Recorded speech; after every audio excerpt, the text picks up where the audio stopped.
As-tu déjà entendu ce rugissement qui semble se planter dans ta poitrine?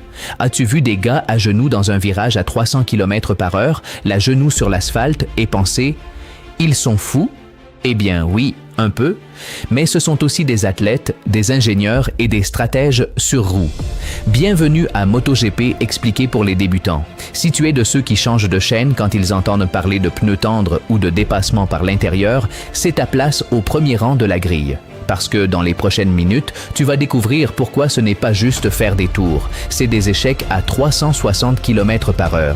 Et avant que nous engagions la première vitesse, je veux que tu me laisses dans les commentaires le mot le plus court que tu puisses imaginer pour décrire la peur. Ça peut être panique, ça peut être ouf, ça peut être laid. Peu importe. Et si tu veux vraiment apprendre, appuie sur le bouton s'abonner et active la cloche. Ne t'inquiète pas, ce n'est pas un cours de physique. Eh bien oui, mais amusant. Commentaires et abonnements, ça marche? Maintenant, c'est parti. Commençons par les bases. MotoGP est la Formule 1 des deux roues, mais avec des stéroïdes. Le mot-clé ici est prototype. Ce n'est pas une moto que tu peux acheter chez un concessionnaire. Pas du tout. Pendant que toi et moi nous inquiétons du trafic ou des amendes, ces pilotes manœuvrent des machines qui sont comme un ange tombé sur l'asphalte. Elles sont d'une beauté pure, mais si tu les regardes de travers, elles te tuent. Parlons de la relation puissance-poids. Une moto de MotoGP pèse environ 157 kg, autant que deux personnes robustes enlacées. Mais son moteur de 1000 cm3 délivre plus de 280 chevaux. C'est presque 1,8 chevaux par kilo. Pour te donner une idée, une voiture de Formule 1 a environ 1,3 chevaux par kilo. Qu'est-ce que cela signifie sur la piste? Que lorsque tu accélères ta voiture et que tu dis « Waouh, comme c'est rapide », un pilote de MotoGP est déjà sorti du virage, a parcouru toute la ligne droite, s'est levé de son siège et est en train de boire de l'eau avant que tu ne changes de voie. Mais voici la folie. Ce n'est pas seulement de la puissance brute. Ces motos ont de l'aérodynamisme, oui, comme un avion. Les célèbres ailerons que tu vois à l'avant ne sont pas là pour qu'ils ressemblent à des transformers. Ils sont là pour empêcher la roue avant de se soulever lorsqu'ils accélèrent à fond. C'est comme si la moto s'accrochait à l'asphalte avec des griffes imaginaires. Et le son? Ah, le son, point. Ce n'est pas le bruit de ton voisin avec son échappement cassé. C'est une symphonie de 4 cylindres, le son crossplane de Yamaha ou le rugissement infernal de l'Aprilia. Si tu regardes une course en direct, ne crie pas car tu ne t'entendras même pas. D'accord, tu sais ce qu'est une MotoGP. Maintenant, passons à l'organisation. Comment vit-on un week-end de course? C'est essentiel pour ne pas avoir l'air d'un novice quand tu te retrouves avec tes amis pour regarder le dimanche. Ce n'est pas comme le football, où un joue le samedi et l'autre le dimanche. Ici, il y a un ordre chirurgical. Le vendredi, ce sont les séances libres 1 et 2. Pense que les pilotes arrivent célibataires et repartent soit mariés, soit divorcés. Le vendredi est le premier contact. Ils sortent sur la piste, testent la moto, pleurent parce que l'asphalte est glissant, se plaignent des freins, mais l'important est de faire un tour rapide. Pourquoi? Parce que celui qui termine parmi les 10 premiers du combiné de vendredi se ménage un enfer le samedi. Ici, tu vois déjà les pilotes suer à grosses gouttes. Ce n'est pas un simple essai, c'est de la survie pure. Le samedi commence avec la pratique libre 3 le matin et ensuite arrive la qualification.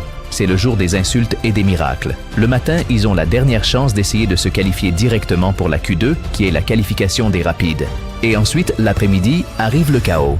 La qualification est divisée en 2 parties. Lors de la Q1, les 12 plus lents du week-end entrent et se battent pour 2 places afin de passer à la Q2. C'est comme une bagarre de bar où seuls 2 sortent avec la chemise propre. Ensuite vient la Q2. Là, sortent les 2 qui viennent de la Q1 avec les 10 meilleurs du vendredi. Ils ont 12 minutes sur la piste. Seulement 12 minutes pour réaliser le tour parfait. Une erreur et tu finis 12e ou 13e. Un bon coup et tu es un héros. La pole position est le meilleur endroit pour commencer, mais aussi la pire pression, car tout le monde vous regarde. Et maintenant, voici la nouveauté. À partir de 2023, les organisateurs ont dit « Les dimanches sont très longs, faisons quelque chose de plus excitant ». Ils ont donc inventé la course sprint. C'est une course qui se déroule le samedi après-midi avec la moitié de la distance de la course du dimanche, soit une 12 ou 14 tours. Ici, il n'y a pas de stratégie, pas de gestion des pneus. Ils sortent et poussent comme si leur vie en dépendait. En 20 minutes, ils finissent épuisés, bavants. Cela sert à attribuer des points, 12 aux vainqueurs, et à permettre aux novices comme nous de voir de l'action sans avoir à attendre 24 heures. Le dimanche est le jour du jugement dernier. C'est la course longue, la principale. Cela varie généralement entre 25 et 27 tours, selon le circuit. Le matin, ils ont un échauffement pour peaufiner les derniers détails et à 2 heures de l'après-midi arrive le moment le plus tendu du sport, la grille de départ. Les feux rouges s'allument un à un, s'éteignent tous en même temps et 20 motos lancent leurs moteurs simultanément. Cette explosion initiale est de la pure magie. Maintenant, parlons des pilotes, car tu pourrais penser qu'ils sont juste assis à tourner la poignée. Si tu oses dire cela devant un vrai pilote, prépare-toi à ce qu'il t'invite à monter sur une moto et à te taire pour toujours, parce que la réalité est très différente. Lors d'un freinage de 300 à 60 km/h pour un virage serré, le pilote subit jusqu'à 1,5 G de décélération. Son cou doit supporter le poids du casque multiplié par 5. Dans les virages rapides, comme le virage 3 de Silverstone, ils atteignent 2 G latéraux. Cela signifie que son cœur bat à 180 pulsations par minute pendant 40 minutes d'affilée.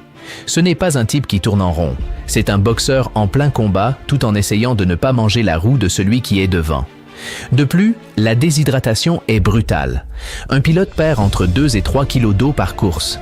C'est pourquoi vous les voyez boire de ce sac qu'ils portent dans la bosse de la combinaison en cuir. Cette bosse n'est pas pour faire joli, à l'intérieur se trouve la vessie avec de l'eau. Et souvent, avec la chaleur de Malaisie ou du Qatar, ils boivent et déglutissent tout en négociant un dépassement à 200 à l'heure. Vous ne pouvez même pas parler en mangeant un sandwich. La pression mentale est encore plus intense. Il n'y a pas de temps mort. Si tu as une pensée intrusive de « Eh bien, si je tombe ici, tu es déjà tombé », la concentration doit être absolue. Ils doivent gérer l'électronique, les cartes moteurs, le contrôle de traction, l'antivol. Ils doivent aussi surveiller les pneus, la température à droite et à gauche, sans perdre de vue l'adversaire qui te met la roue avant à l'intérieur. Tout cela en même temps. Avec ça, je te dis de ne pas me parler de la facilité. Dis-moi dans un commentaire un seul mot. Respect ou folie? Celui que tu choisis. Et si cela te semble énorme, abonne-toi maintenant, car ce qui arrive est encore plus fort. Passons aux règles. Si tu vois un dépassement et que tu cries « Quel salaud, il l'a mis hors piste », il y a sûrement quelqu'un qui dit « Mais s'il était à l'intérieur ». Qui a raison? Ici, nous entrons dans une zone grise appelée la réglementation des dépassements. MotoGP n'est pas comme ton jeu vidéo préféré où tu percutais et rebondis comme si de rien n'était. Il y a un code non écrit, et aussi écrit, mais assez compliqué. Première règle, la roue avant de celui qui dépasse doit être un peu devant la roue arrière de l'adversaire pour avoir le droit de lui fermer la porte. Sinon, cela est considéré comme un dépassement sale. Deuxième règle, il n'est pas permis de faire tomber l'autre. Cela semble évident, mais il y a des pilotes comme Marc Marquez, que tout le monde adore ou déteste, qui poussent la loi à la limite. Contact d'épaule, coude, pneus qui se frottent. Cela s'appelle le racing, mais c'est à la frontière. Troisième règle, les limites de la piste. Vous verrez une ligne verte ou un piano rouge au bord de l'asphalte. Si les deux pneus de la moto sortent complètement de là, il y a pénalité. Ils peuvent perdre un tour ou doivent faire un long chemin, qui est un détour dans le virage qui leur fait perdre environ 2 secondes. C'est la façon moderne de dire que tu t'es mal comporté. Va au coin réfléchir. Les drapeaux sont un autre élément clé pour ne pas passer pour un ignorant. Le drapeau jaune indique un danger, il est interdit de dépasser. Si vous dépassez avec le jaune, pénalité. Le drapeau rouge signifie course arrêtée en raison d'un accident ou de forte pluie. Ce n'est pas que la transmission télévisée soit coupée. Le drapeau à damier est celui avec des cases noires et blanches. Il indique la fin de la course. Celui qui le voit en premier est le gagnant. Et il y a un drapeau noir avec un cercle orange au centre qui est très curieux. Il dit au pilote « Écoute, ta moto crache de l'huile ou des pièces détachées. Retire-toi ou nous t'expulsons. » C'est assez humiliant. Approfondissons quelque chose que de nombreux débutants ignorent et qui est clé pour comprendre pourquoi un pilote dépasse à un endroit et pas à un autre. Je parle des pneus, des freins et de l'électronique, parce qu'en MotoGP, la bataille commence bien avant que le feu ne s'éteigne. Les pneus sont le seul point de contact entre la moto et l'asphalte. Seulement 4 paumes de caoutchouc par roue, littéralement. Et là-dedans, il y a de la technologie de la NASA. Ce ne sont pas des pneus de route, ce sont des pneus en composé super tendres qui se réchauffent avec des couvertures électriques jusqu'à 90 degrés avant même de sortir sur la piste.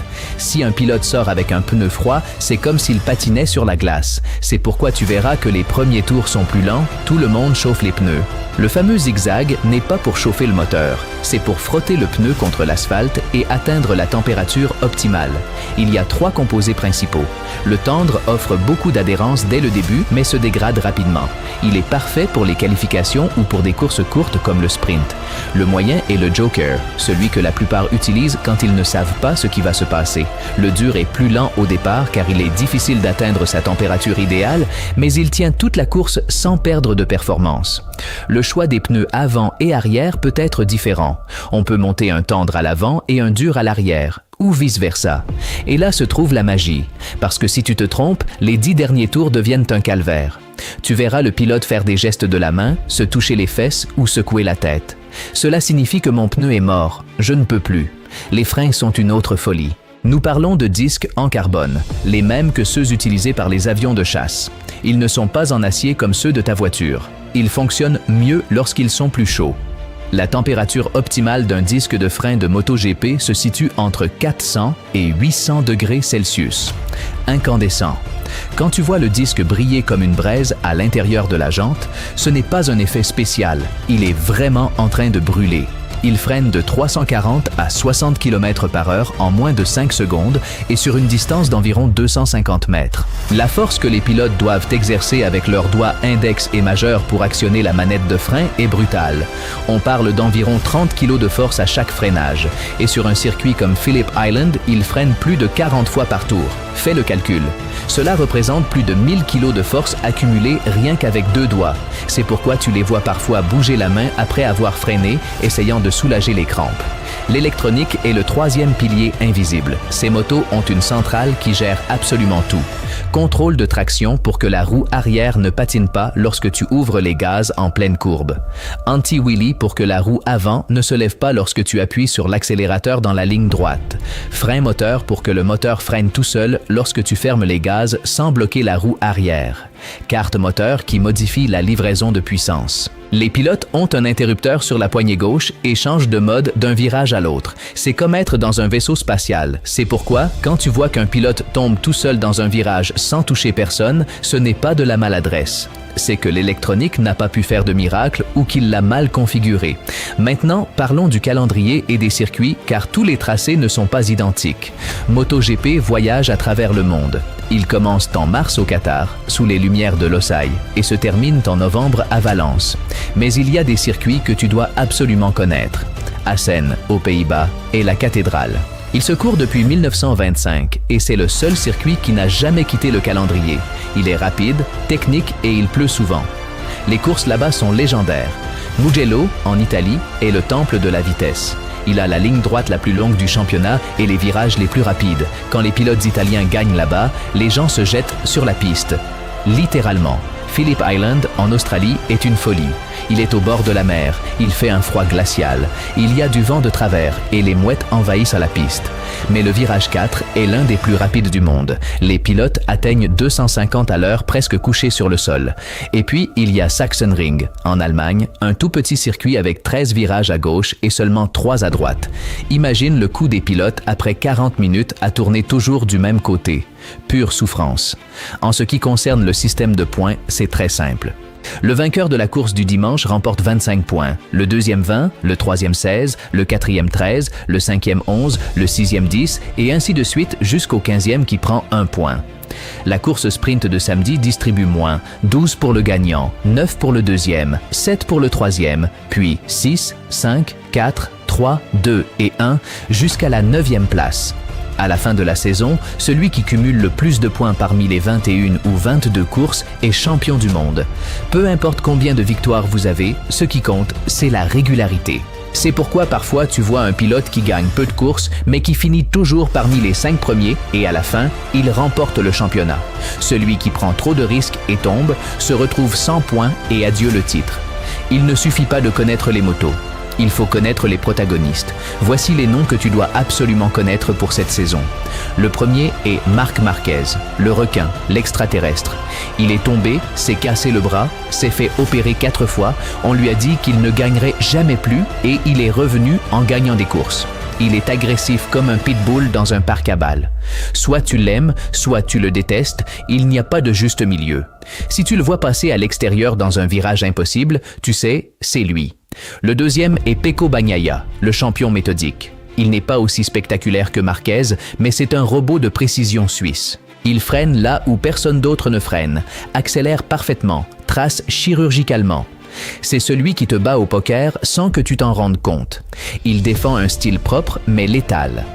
Le troisième est Jorge Martin, le spécialiste de la vitesse de pointe. C'est le roi du tour rapide, un classificateur brutal. Le samedi, c'est un dieu. Le dimanche, il tombe parfois ou sort large, mais quand il se connecte, il est imparable. Mention honorable à Pedro Acosta, le prodige qui arrive en force, et à Fabio Quartararo, le Français qui, avec une Yamaha plus lente, te dépasse dans les virages par pure magie. Regarde les casques, les numéros. Le 93, le 63, le 89. Ce sont des marques de guerre. Quand tu les vois s'incliner jusqu'à toucher le coude avec l'asphalte, souviens-toi qu'à l'intérieur se trouve un être humain avec peur, mais qui vit pour cet instant précis. Et attention, ne rate pas les rookies, les novices qui montent chaque année. Parce que MotoGP est un sport cyclique et il y a toujours du sang neuf. Regarde comment les jeunes réagissent quand ils doublent un champion du monde. Cette audace est ce qui rend ce sport grand. Le moment est arrivé. Tu allumes la télé, tu mets la chaîne qui va bien. Ce sont 25 tours. Que regardes-tu pour ne pas t'ennuyer à mi-course et ne pas finir par regarder ton portable? Voici la règle d'or pour les novices. Ne regarde pas la tête du premier. Regarde l'arrière du groupe. Les meilleures batailles se trouvent à la 5e, à la 7e ou même à la 12e position. Là, il y a des coups de coude, des dépassements sales, des rivalités personnelles et la gloire la plus authentique. Le départ est clé. Les premiers 500 mètres. Si tu clignes des yeux, tu rates tout. Tu verras comment 20 motos entrent dans un virage à 90 degrés et quelqu'un se retrouve toujours trop loin. C'est là que l'on gagne ou perd 5 positions en moins de 10 secondes. Le point de basculement arrive généralement à mi-course, lorsque les pneus tendres commencent à souffrir. Tu verras le pilote en tête regarder en arrière par-dessus son épaule. Ce geste signifie une seule chose: je suis foutu, celui qui a les pneus durs arrive. C'est plus de drame que dans un feuilleton. Le dernier tour est sacré. Respire profondément et il ne sert à rien de crier jusqu'à ce qu'ils franchissent la ligne d'arrivée. Parce qu'en MotoGP, les batailles se décident dans le dernier virage. Vous verrez les pilotes se jeter dans la piscine. Littéralement, parfois ils s'enlacent à la fin. Regardez leurs mains. Comment ils tournent l'accélérateur trop tôt pour avoir un avantage à la sortie du virage. Le fait surprenant est celui-ci. La différence entre gagner et être deuxième peut être de 0,013 secondes. Moins de temps qu'il ne vous en faut pour lire ce mot. C'est pourquoi ils se jettent au sol pour s'enlacer ou pour faire des caprices, par jalousie et joie à la fois. Je vais aussi vous raconter les 4 erreurs les plus courantes qu'un novice commet en regardant sa première course. Erreur numéro 1. Se concentrer uniquement sur la couleur de la moto. Non, le fait que la moto soit rouge ne signifie pas que c'est une Ducati. Qu'elle soit bleue ne signifie pas que c'est une Yamaha. Faites attention au numéro du pilote et à la partie supérieure du carénage où se trouve le sponsor. Erreur numéro 2. Pensez que celui qui est en tête va toujours gagner. En MotoGP, le leader à 5 tours de la fin a toutes les chances de perdre si ceux derrière ont de meilleurs pneus. Erreur numéro 3. Dire « ouais, il est tombé, quel maladroit ». Non. Quand un pilote tombe en MotoGP, c'est parce qu'il est à la limite absolue. Certaines chutes sont des erreurs, oui, mais la plupart sont dues à aller au-delà de ce que la physique permet. Erreur numéro 4. S'ennuyer quand le groupe s'étire. Regarde les équipes dans le stand. Tu verras les chefs regardant la tablette, faisant des signes à leurs pilotes, criant. Là-dedans, il y a plus de tension que sur la piste. Un autre aspect que les novices négligent est l'importance du stand. Ce n'est pas seulement l'endroit où ils garent les motos, c'est un centre d'opération militaire. Ils ont des ordinateurs avec des données en temps réel sur chaque moto, la température des pneus, l'usure des freins, le niveau de carburant, les battements du pilote. Quand un pilote entre pour changer de pneu parce qu'il a commencé à pleuvoir, l'équipe doit tout avoir prêt en moins de 3 secondes. Changer une roue avant et une arrière en 3 secondes. C'est une chorégraphie de 5 mécaniciens entraînés jusqu'à l'épuisement. Une erreur d'1 demi-seconde et le pilote perd 3 positions. C'est pourquoi tu verras que parfois la moto sort du stand avec le capot d'un carénage mal fixé. C'est la différence entre la gloire et le ridicule. Tu vois? Ce n'est pas juste du bruit et de l'essence. C'est de la physique avec de l'âme. C'est de la stratégie avec de la sueur. Ce sont des gladiateurs modernes qui, en descendant de la moto, peuvent à peine marcher à cause des courbatures. Maintenant, quand tu regarderas le prochain Grand Prix, tu ne seras pas celui qui s'ennuie. Tu seras celui qui dit attention, le pneu droit s'use, regarde comme il perd de l'adhérence, ou quelle bêtise, il aurait dû attendre la prochaine ligne droite pour attaquer. Et ça, mon ami novice, te transforme en fan. Parce que MotoGP, ça ne se regarde pas, ça se ressent. Dernier appel. Dans les commentaires, seulement 3 mots pour définir MotoGP. Je commence. Adrénaline, calculatrice, folie. Maintenant, à toi. Laisse-les en bas. Et si cette vidéo t'a époustouflé, abonne-toi et partage avec cet ami qui dit que les motos sont dangereuses. Montre-lui que c'est de l'art. Mets un like, active la cloche et surtout, dimanche prochain, on se retrouve ici sur la grille virtuelle. Une dernière chose, quand tu verras cette première course, souviens-toi de cette vidéo. Souviens-toi des pneus, des freins à rougeoyant, de la bosse d'eau, des 2G dans les virages. Et alors, et seulement alors, tu comprendras pourquoi ces gars méritent tout notre respect. On se voit dans le virage.